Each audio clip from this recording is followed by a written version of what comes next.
Welcome to UT Southwestern's What to Know. Across America and across Texas, COVID-19 cases are increasing in young adults, those ages 18 through 40. That demographic accounted for more than half of the cases in the month of June that we saw in North Texas, and that trend continues in July. So what's driving that spread and what will stop it? Here to talk with us about that and to advise us on the best way to reach young Texans about the dangers of COVID-19 are Kara Shannon, founder and co-CEO of Dallasites 101, one of the largest lifestyle Instagram accounts in Dallas, and our own Dr. Sonja Bartolome, a lung specialist at UT Southwestern and a leader in our quality programs. So thank you both for joining us. So Dr. Bartolome, when we first saw COVID-19 enter our North Texas community, most of the patients that we were seeing were older, many patients over 65 years of age, many of them very sick. Now we're seeing a lot more younger patients in the hospital. What do you think is driving that change? Viruses can't live by themselves. They require person-to-person transfer to stay alive and to spread. And so the more we gather in groups and are out and about, the more virus spread we see. Currently, about 45% of the hospitalizations in Texas are people under the age of 50. And I think that's because those are the people who are out and about, whereas some of our older and more vulnerable population are often still staying home. So I think it's a feature of the virus. When we're out around each other, it is allowed to spread. And Kara, in your community and amongst your friends, what do you think their perceptions are of what we're seeing in terms of this increase in number of young people with COVID-19? It's an interesting question. I think that there are some people who hear it and say, "I'm not to blame." Don't just jump to blaming young people. But then you share facts and the reality, and I think there's a lot of education that still needs to happen. And then there's people who are still taking the shelter in place, or at least I would say going out for only essentials pretty seriously. At the end of June, we polled our following, and 70% were still wanting to stay in place. We're in favor of some sort of shelter in place, returning to that reality. So I found that really interesting. When you hear from your followers and the folks that you communicate with regularly, what are they saying about the severity of COVID-19 and how worried they are about getting it? Yeah, I think with the surge, people are more concerned now, but there was definitely a period of time, if we were to back up a month or two, where I was hearing the words, "I'm over it. I'm tired. I'm exhausted. I've been at my apartment. I miss my family and my friends. Life has to go on at some point." And I was hearing that a lot in conversation. And I think people were at this point of a burnout. But now with the surge, we've realized people are seeing that and kind of going back into, like I said before, this favor of returning into a shelter or some sort of lockdown shelter in place. And Dr. Bartolome, early in the pandemic, there was, I think, a perception that the disease was harder on older people and that young people didn't necessarily suffer the same consequences from getting sick from COVID-19. What's the data telling us, and how concerned should we be with younger people getting COVID-19? It does remain true that your percentage likelihood of both being hospitalized and dying of COVID-19 very steadily increases with each decade of life. So young people, especially those under 30 or 25, depending on what you read, are at a low risk of being hospitalized or dying of COVID-19, but it's still in the 1% to 3% range, depending on your age group and whether we're talking hospitalization or death. And what I say, I have some young people at home, and what I say to them is, if I were to go to a party of 100 people knowing one of us would die, I probably wouldn't go to that party. 1% is not nothing. You have to take this kind of a disease as a group and what's best for the group. Because even if I'm out and I'm one of the lucky ones who has milder disease, that risk and mortality will be passed on to the most vulnerable populations. These measures of wearing a mask, using hand sanitizer, and limiting the groups of people that are together are really just part of a larger social responsibility in taking care of each other.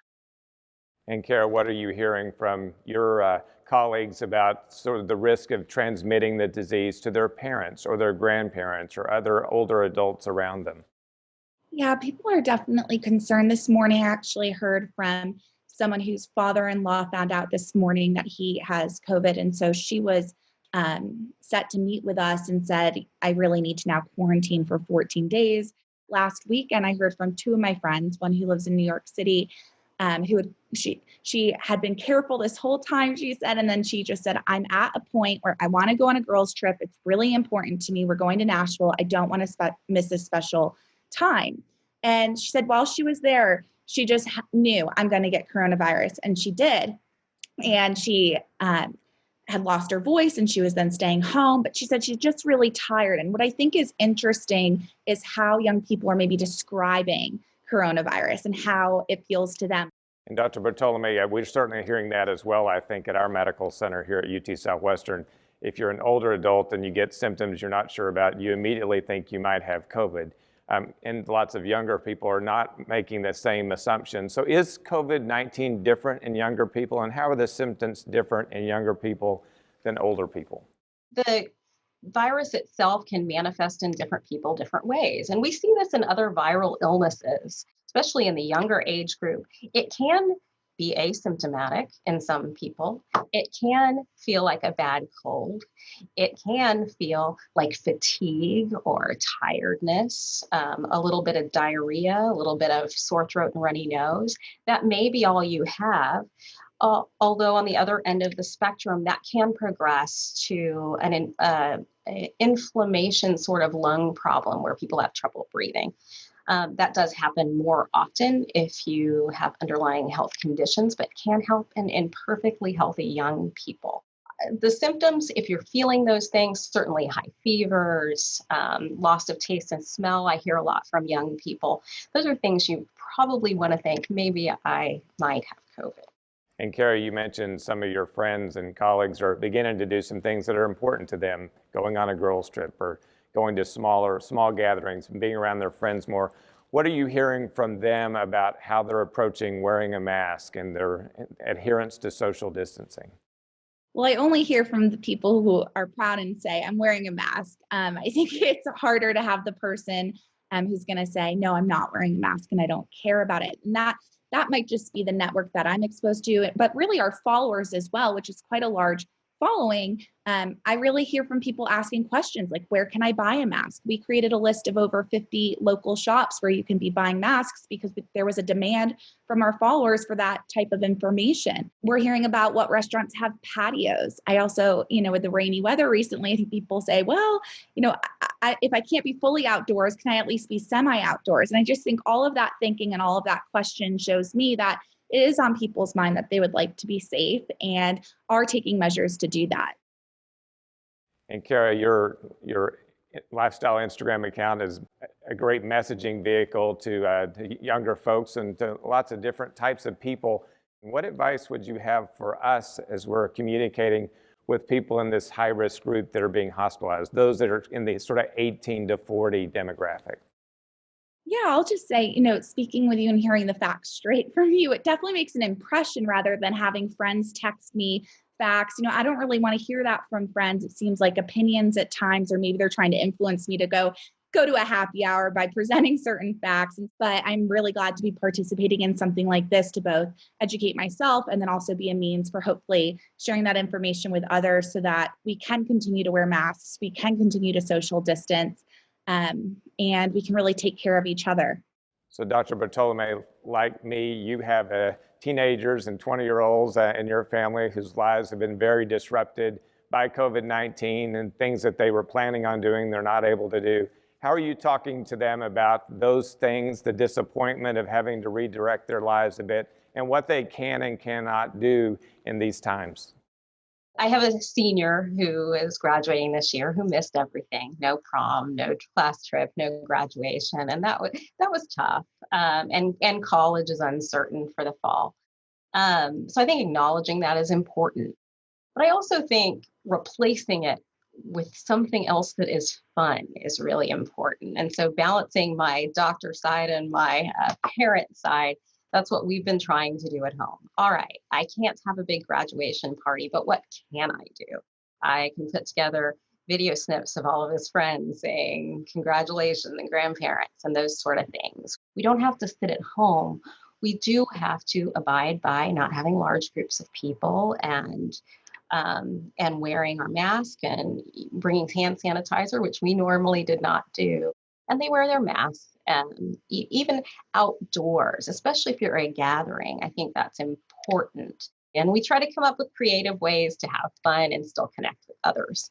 So you mentioned you have a child who's headed off to college.